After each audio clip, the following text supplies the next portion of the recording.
लालही डोलिया के लालो रे ओ हरवा रे लागल चारो कहारो रे लालनवा अरे लगी गईले चारो कहारो रे लालनवा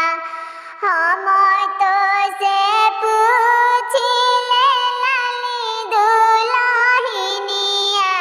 रे कौन आहे बाबा तोरे भरे रे लालनवा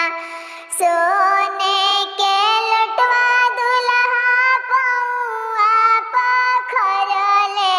अरे ओही आहे बाबा मोरे भरे रे लालनवा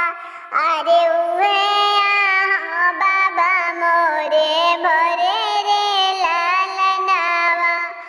ओ अरे कौन चाचा तोहरा के भरले अरे ओही राहो रसतानी हरे रे लालनवा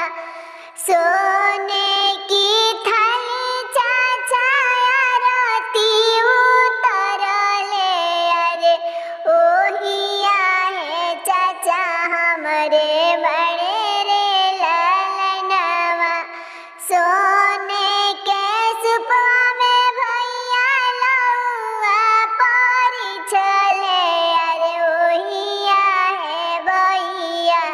हमार रे लालनवा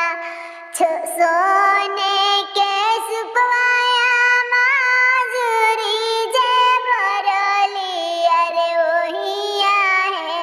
मोरी